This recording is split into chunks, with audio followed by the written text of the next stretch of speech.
Bonjour à tous.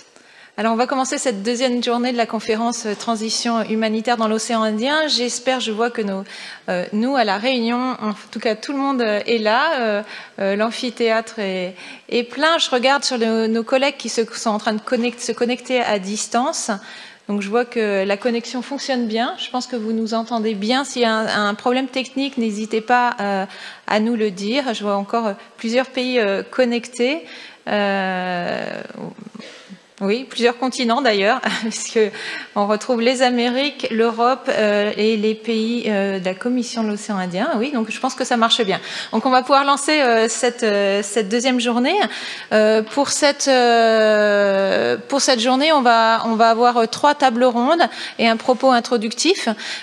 Sur ces tables rondes, là, hier, on a beaucoup travaillé sur les acteurs, comment les acteurs, sur quoi ils travaillaient, quels étaient leurs rôles, comment ils travaillaient ensemble. Là, on va aujourd'hui aller un peu plus à la rencontre des populations, des dynamiques communautaires à travers les enjeux de santé. On va travailler sur la culture du risque et enfin, on va vraiment essayer de voir concrètement comment science, ONG, associations et différents acteurs peuvent mettre en pratique finalement cette collaboration qui nous permet d'avancer sur ces sujets rapidement.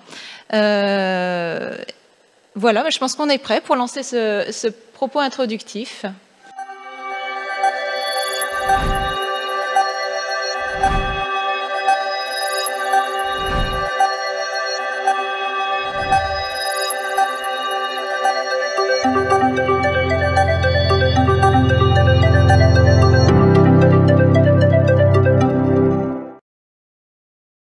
Alors, éthique et savoir, préparer l'université et la société civile à penser aujourd'hui des actions de demain.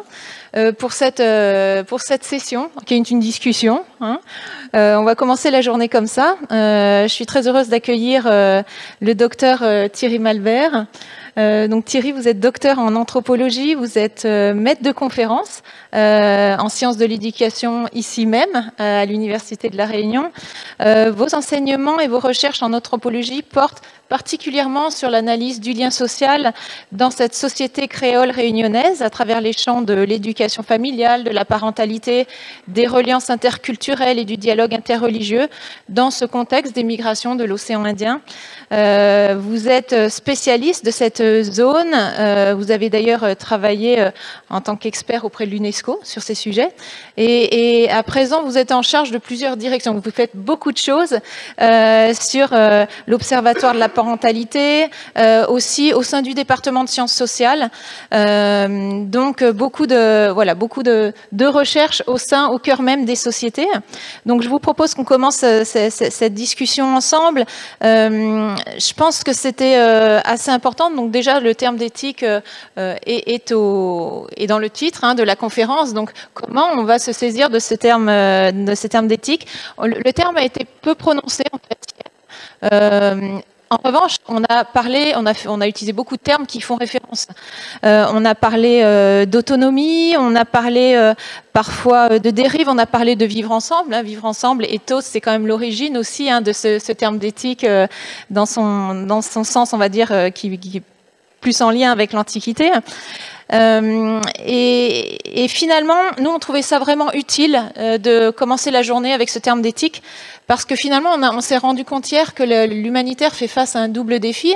Alors, le premier, c'est de s'adapter en permanence au contexte de crise dans lequel il intervient.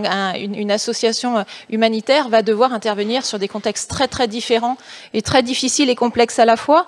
Et en même temps, l'humanitaire doit aussi se réinventer, puisque la recette qu'il utilise depuis des décennies s'essouffle un peu, parfois peine à être plus efficace. Donc il y a ces deux dynamiques à penser en même temps. C'est vrai que l'éthique est totalement consubstantielle à la création de l'humanitaire. Dès sa version moderne, on a vu ce secteur qui s'est structuré autour du droit international humanitaire, puis il a développé, on l'a vu hier, on a beaucoup parlé avec les juristes, des normes, des principes sur différentes typologies. En fait, vous avez des corpus de normes à chaque typologie de crise, quand on intervient sur des épidémies ou des pandémies ou en cas de catastrophe. C'est différent. Et néanmoins, on reste sur cette définition qui avait été vraiment mise en avant par Ronnie Broman, hein, préserver des vies jusqu'à restaurer des capacités de choix. Donc les organisations, alors que ce soit les personnes, hein, les individus qui travaillent hein, pour ces associations, les organisations elles-mêmes, les équipes qui sont en mission, se trouvent régulièrement dans des situations inédites où en fait, ni la morale, ni le droit ne donnent des réponses. Et là, finalement, on se trouve dans des dilemmes qui sont pris dans le temps de l'urgence. Je pense que la pandémie en est la preuve, hein, parce qu'on n'est jamais préparé à des décisions inédites et parfois on n'a pas forcément la réponse et il faut pourtant qu'on décide vite. Alors finalement, comment agir, comment faire des choix? Alors certes, on a des comportements d'acteurs beaucoup plus encadrés, hein, que ce soit par le droit. On a parlé beaucoup hier du comportement des associations internationales en cas de catastrophe, avec le code de conduite, par exemple, de la Croix-Rouge. On a des pratiques des ONG qui sont beaucoup plus encadrées. On a parlé, il y a la communauté humanitaire a beaucoup travaillé sur sa bonne gestion, sa bonne gouvernance, avec les principes sphères ou le Core Humanitarian Standards, c'est ce principe de la norme humanitaire fondamentale hein, pour travailler à ça. Et l'inscription aussi de ces principes fondamentaux de neutralité, d'impartialité, d'indépendance dans aussi certaines normes constitutives des acteurs. Donc ça s'est systématisé. On a eu aussi une approche par les besoins où à un moment donné, les acteurs se sont dit il faut qu'on travaille vraiment à ce côté, cette dimension très participative, très en concertation. Donc ça s'est aussi développé. C'est d'ailleurs beaucoup plus documenté et transparent. Mais finalement, on peut se poser la question entre d'un côté un humanitaire par les besoins qui existe depuis longtemps et un humanitaire par les normes. Est-ce qu'il n'y a pas ce danger de passer à côté de quelque chose qui est central et je sais qu'il vous tient particulièrement à cœur, Monsieur Malbert, qui est finalement cette éthique, cette approche de la relation. Et qu'il faut vraiment s'y plonger pour décider. Et là, on peut vraiment faire le lien avec tout ce qui a été fait autour de l'éthique médicale, comme finalement on avait dans la médecine hein, le serment d'Hippocrate hein, qui guide les médecins dans toute leur déontologie professionnelle, donc, et qui guidait cette déontologie. On a ces normes et principes qui guident les comportements de ceux qui interviennent. On l'a répété, hein, neutre, impartial, indépendant dans cette plus grande humanité. Mais finalement, on s'est rendu compte que la déontologie médicale n'avait pas suffi à résoudre les dilemmes des médecins eux-mêmes qui se retrouvaient devant des situations complexes ou pour éviter aussi les dérives de la recherche biomédicale. Elle n'a pas non plus suffi aux patients à se faire entendre et parfois à rétablir une relation qui, momentanément, du fait de la situation du patient, pouvait être asymétrique. Donc, nous, en fait, de manière assez étonnante peut-être ou spontanée, ou qui révèle vraiment ce besoin d'éthique. Il y a eu plusieurs publications ces 5 dernières années, d'ailleurs de plusieurs pays, dans plusieurs langues, sur cette question de l'éthique et de l'action humanitaire. Et les questions d'éthique restent totalement d'actualité. On a eu aussi pendant la pandémie, outre les milliers de questions qui se posaient chaque jour, des ONG aussi qui essayaient d'alerter sur des situations qu'elles trouvaient inacceptables. On a eu là, par exemple, le mouvement international à alerter sur la question du ne pas nuire digital, do no harm, donc qui est aussi au centre des questionnements éthiques. Et puis finalement, c'est peut-être aussi dans les discussions sur ce sommet humanitaire mondial, qui était le premier de la sorte en 2016, quelque chose aussi qui était profond, de se dire qu'il y avait finalement un décalage. Le sujet de la localisation de l'aide et du Grand Bargain, d'ailleurs, c'est finalement insister sur ce décalage et se dire maintenant, il faut qu'on fasse les choses autrement. Alors c'est vrai qu'il y a relation éthique quand c'est l'autre qui est là, c'est l'autre qui interpelle. Nous avons choisi vraiment d'ouvrir cette journée pour nous rappeler qu'il existe des guides et principes pour l'action qui peuvent nous aider à structurer les débats et appeler à cette délibération où finalement chacun a sa place. Juste pour vous rappeler, parce que c'est vrai que l'éthique est une notion compliquée aussi selon les langues, selon les traductions, et qui peut rester un contexte, un concept assez général. Juste rappelons qu'il est né dans un contexte de révolution autant scientifique que sociétale. La Seconde Guerre mondiale, que ce soit les atrocités nazies, que ce soit l'utilisation de l'arme nucléaire, ont contribué à cette émergence d'une nouvelle conscience éthique. Et finalement, elle n'a pas quitté, elle a porté vraiment cette préoccupation humaine du plus jamais ça. En fait, après, dans les années 60, assez vite, le progrès scientifique s'est mis en marche. L'homme a pu autant montrer qu'il pouvait modifier la nature que ses cellules. Et finalement, la société n'était pas préparée à aller si vite, n'était pas forcément préparée à décider. Donc, il y a eu ce besoin vraiment de structurer cette démarche éthique qui s'est imposée dans le domaine médical, sur la recherche sur les sujets vivants, évidemment. Il y a eu la découverte d'expériences en fait assez scandaleuses qui ont vraiment poussé aux besoins de cette démarche éthique. Et finalement, tout ce qui a été fait dans ces domaines, aujourd'hui, l'éthique s'est transposée dans le domaine de l'environnement, de plein de champs professionnels aussi. Et finalement, le modèle éthique qui a été structuré dans le domaine biomédical autour de quatre grands principes est finalement un des plus utilisés dans le monde aujourd'hui pour mener les discussions éthiques traitant des patients et qui peut être utile. Alors oui, c'est vrai, l'humanitaire, c'est pas la médecine. L'humanitaire fait parfois appel ou intègre la médecine, mais ce n'est pas que ça.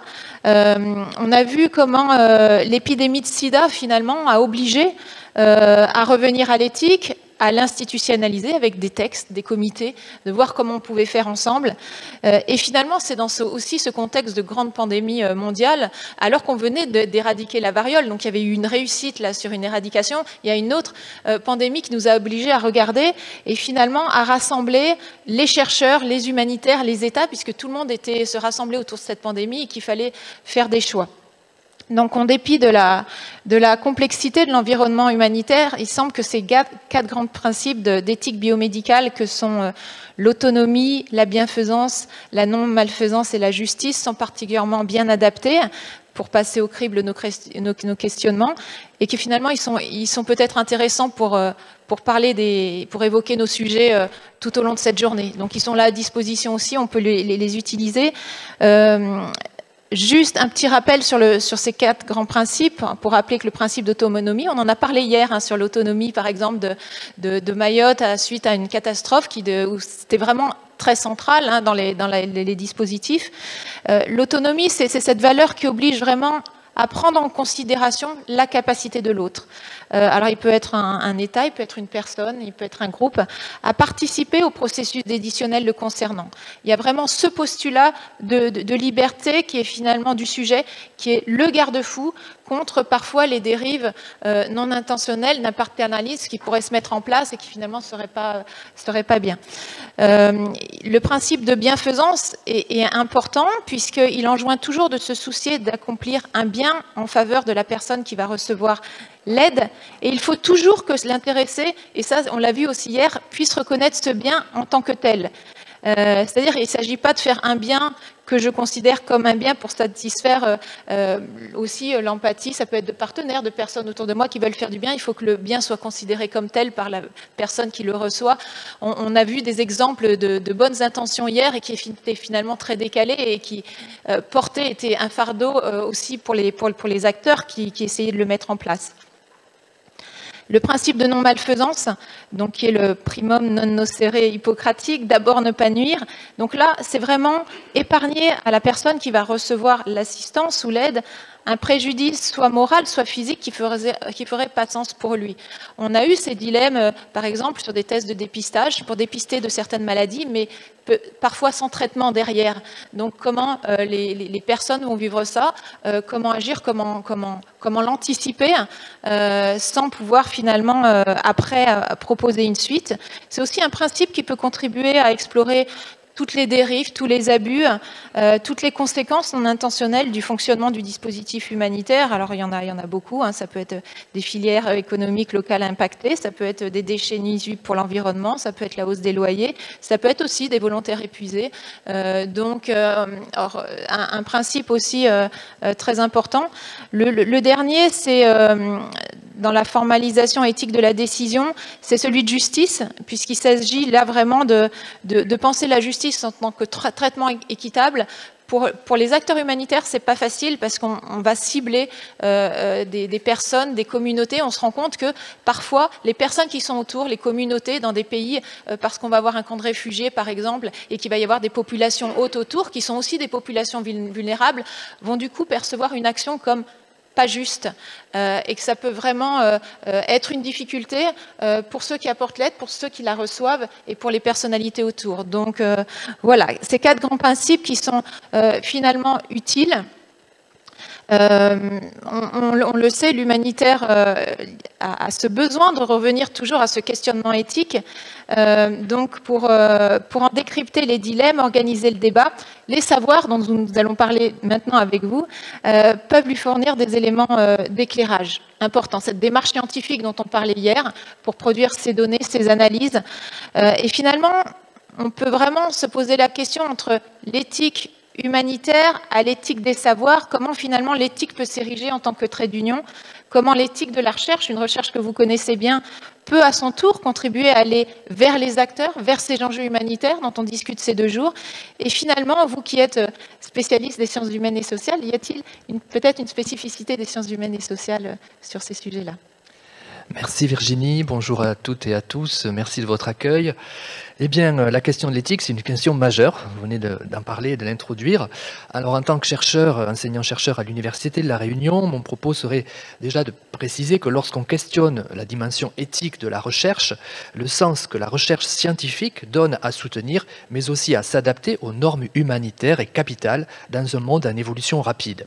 Alors, ce propos, je vais le développer, mais peut-être une mise en contexte. Si au cours des dernières décennies du XXe siècle, notre humanité a connu un développement sans précédent, et cela à tous les niveaux. Les conséquences sont aujourd'hui irréversibles. Albert Jacquard le disait il y a déjà plus de 30 ans, l'accélération de nos interactions n'a jamais été aussi rapide et on doit en tenir compte pour notre futur.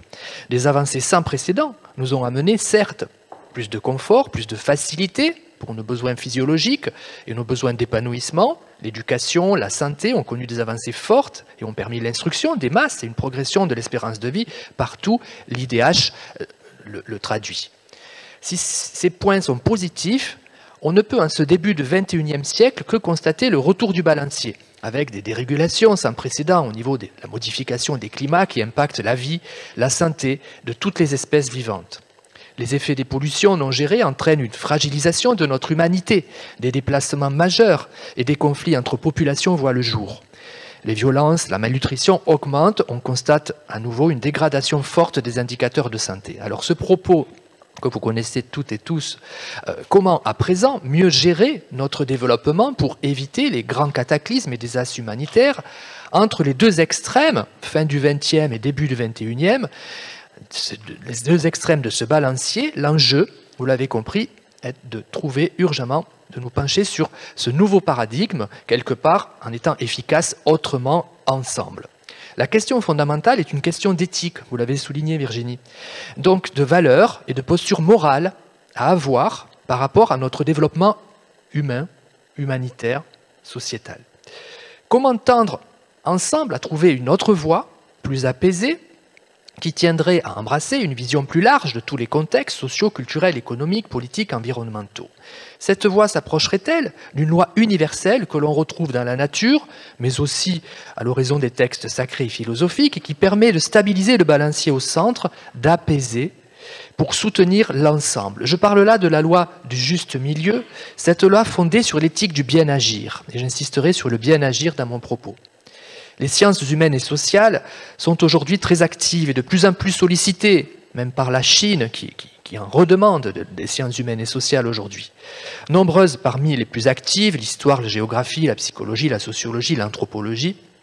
En tant que directeur du département des sciences sociales à l'Université de La Réunion et anthropologue que je représente ici, donc vous comprenez que l'anthropologie qui représente la science de l'homme nous permet d'avoir aussi des connaissances et analyses tant sur les cultures ancestrales fondamentales pour l'humanité, leurs choix, leur volonté, le sens qu'elles mettent à faire ou pas tels ou tels actes ou telles causes, donc une connaissance très fine des comportements humains et de leurs évolutions surtout.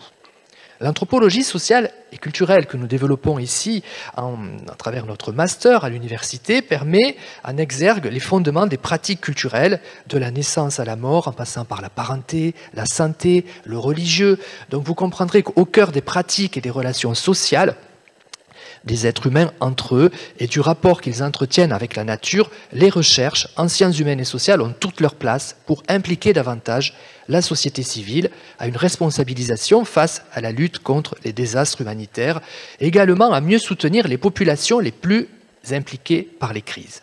L'éthique dans la recherche est déjà de produire des analyses scientifiques, objectives, avec une méthodologie appliquée, connue et reconnue, afin que les résultats puissent être au plus juste de la réalité observée. L'éthique en recherche, c'est également appuyer plus fortement les projets des actions humanitaires pour contribuer à améliorer la condition humaine, la vie. La connaissance scientifique des populations et de leurs besoins peut fortement tendre à cela. L'implémentation des résultats et des actions auprès des populations doit se faire systématiquement. Et quelque part, elle doit se faire pour que justement les résultats puissent être au plus près des actions de l'humanitaire. Mais pour cela, il conviendrait que les humanitaires investissent aussi dans la recherche. Effectivement, l'éthique du bien agir, donc l'action, c'est vraiment au centre, ça vient. Je pense que ça nous mène à aussi des crises très récentes comme Ebola, où on a vu cette nécessité d'investir la recherche et de travailler côte à côte sur les mêmes terrains en s'accompagnant au fur et à mesure. Et puis c'est vrai, je pense que ça parle beaucoup à tous les volontaires finalement qui s'investissent aussi dans dans ces organisations. Et puis finalement, donc sachant qu'on a des volontaires aussi qui sont parfois académiques, il y a beaucoup aussi d'étudiants, de jeunes qui sont dans l'université et qui sont volontaires. Finalement, est-ce que vous avez ce sentiment que la recherche peut aider la société civile ou tous ces volontaires ou les personnes différemment, que ce soit sur les besoins sociaux ou sur les besoins humanitaires, sachant qu'ils sont reliés bien sûr, puisqu'on retrouve les mêmes problématiques. Est-ce que la recherche et cette éthique de la recherche, en embarquant finalement les personnes investies, peuvent les aider à agir différemment? Tout à fait, Virginie, on le constate dans la crise actuelle, avec la crise du Covid, on le constate que les chercheurs et les productions de savoir, recherche scientifique, comparées aux journalistes par exemple, sont les premières à donner des résultats et les gouvernements s'appuient sur les scientifiques, on l'a vu, les gouvernements actuels, notre gouvernement s'appuie sur les scientifiques par rapport à la crise et parfois dans les discours sur les plateaux on entend mais qui détient le pouvoir, est-ce que c'est les scientifiques ou le politique? Donc on voit bien cette jonction forte, en tout cas là on l'a vu dans l'exemple précis, elle n'est pas toujours là, c'est clair, mais en tout cas là voilà je le pointe, donc quelque part les recherches en sciences humaines et sociales sont toutes liées ensemble, j'oserais dire, elles se donnent la main, c'est un petit peu les maillons de la chaîne, elles s'appuient entre elles, les analyses croisées qui en découlent permettent d'obtenir des résultats qui ont pour éthique la production de savoir de la juste mesure autant que possible. Bien sûr, après, qu'est-ce qu'on va faire de ces résultats? L'éthique pour Aristote est de définir ensemble ce qui doit être, en fonction des contextes et de l'histoire évidemment. Cette définition a toute sa place dans la construction des savoirs et encore plus dans leur diffusion pour améliorer et consolider notre humanité. Oui, les humanitaires ont à investir dans la recherche, l'enjeu est fort, nous le pensons fortement. La recherche elle-même, comme les résultats de recherche, peuvent appuyer la prévention des vulnérabilités et avoir un effet levier sur les populations à s'engager davantage, à être proactives. Donner des colis humanitaires à une population en souffrance, ce n'est pas que donner la substance. Cela passe également par une connaissance forte de ces populations, de ces rites, de ces croyances, de ces coutumes, afin que l'action humanitaire touche ce qui fait sens dans la reconstruction du lien social, familial, dans ces solidarités interactives, traditionnelles, économiques, sociales. Donc c'est là aussi que la recherche en sciences humaines et sociales, elle peut donner un apport fort pour l'humanitaire, pour orienter l'action et engager plus fortement ces populations, à ne pas être dans la consommation, vraiment à s'engager sur voilà, l'effet levier, l'empowerment. Voilà, donc je vous redonne la parole. Oui, finalement, oui, il y a eu d'ailleurs un livre très récent de Jean-Pierre Olivier de Sardan sur cette épreuve des contextes qui reprend ces sujets et qui les aborde.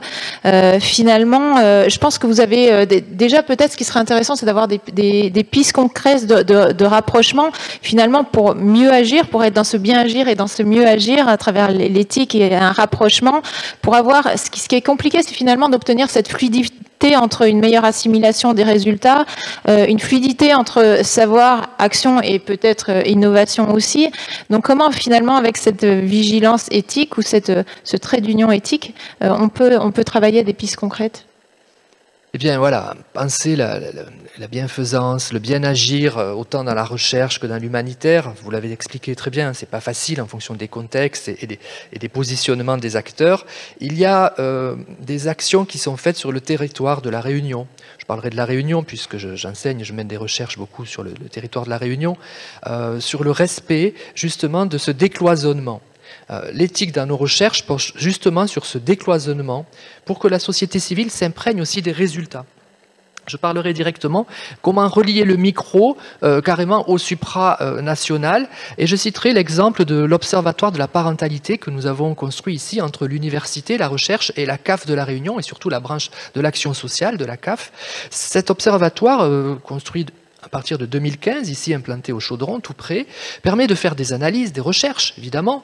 Nous avons travaillé sur la monoparentalité, les familles recomposées, la place et le rôle des pères à La Réunion, et nous avons une implémentation directement, à l'aide de la CAF, pouvoir public, sur les populations, à travers les associations. À partir de la recherche, les associations sont sollicitées. On partage aussi nos résultats avec elles afin qu'elles puissent les intégrer et qu'on reste à leur écoute.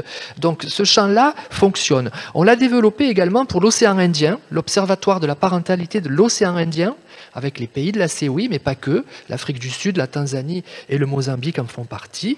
Et probant, un deuxième observatoire vient d'être ouvert à l'île Maurice. Recherche, partenariat, consolidation, mais surtout auprès de la société civile. Et on voit à travers cet exemple vraiment un décloisonnement de la recherche pour être plus près des populations et des acteurs. Donc penser ensemble aujourd'hui les actions humanitaires de demain, c'est désormais faire évoluer nos façons de penser et de travailler. Les reliances entre l'humanitaire et la recherche sont encore que trop peu réelles, pourtant elles sont incontournables et nous espérons à travers les tables rondes qui vont suivre consolider cet axe. Que nos travaux soient fructueux et qu'ils tendent aux mêmes objectifs, bien sûr, de penser les problématiques de soutien à l'humain avec les chercheurs, que la transition des savoirs puisse provoquer l'engouement nécessaire pour prévoir et concevoir en toute légitimité une éthique du savoir, l'humanité de demain. Comment anticiper et prévoir les désastres et faire face, qu'il s'agisse du domaine de la santé, des migrations, des catastrophes naturelles, quels seront les besoins humanitaires de demain? Voilà, j'oserais dire en terminant que notre humanité elle est fragile, vous le savez, nous n'avons que 5 km d'oxygène, j'oserais dire, au-dessus de nous, sur la croûte terrestre. Au-delà de 5 km, il n'y a plus la vie. Donc comment consolider l'air seulement, l'oxygène que l'on respire avec nos actions, le développement humain, c'est une question fondamentale. Quelques propositions avant de vous rendre le micro, des propositions pour y contribuer. L'apprentissage à la gestion et à la responsabilisation du plus grand nombre. Ça paraît évident, mais oui, la recherche, la société civile a un effet d'empowerment, nous le constatons auprès des familles réunionnaises.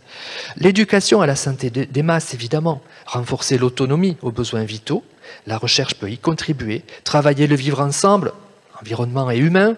Nous avons des recherches avec des thésards sur le vivre ensemble à La Réunion, puisque ce vivre ensemble est une notion assez floue, assez contestée, parfois politique, parfois d'une naïveté. On a positionné ce terme, ce rapport à l'altérité, et des chercheurs sont actuellement sur cette thématique aujourd'hui. Les sciences sociales ont leur place pour comprendre les logiques interindividuelles de survie et de solidarité et d'engagement des populations. Je pense on en est tous conscients. Le rôle culturel des sociétés civiles dans la programmation du dialogue et de la paix est aussi tout important. Nous attachons en ce sens notre attention à transmettre des savoirs et faire des recherches sur le thème de l'éducation à la paix et au dialogue interreligieux. Tous les organismes internationaux y tendent à ce dialogue des civilisations, même s'il peut paraître assez lointain parfois, il est quand même en background des politiques.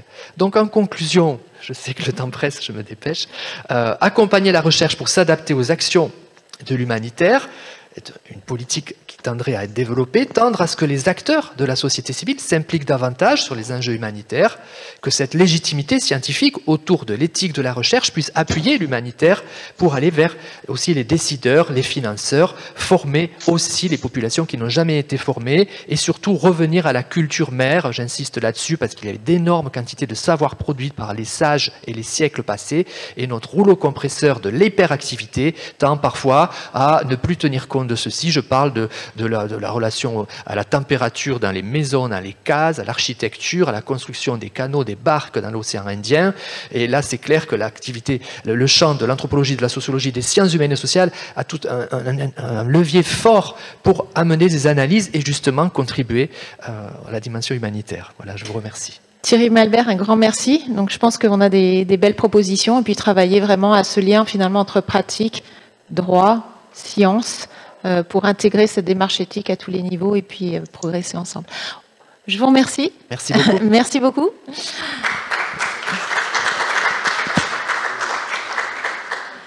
Je pense que du coup, on va pouvoir passer directement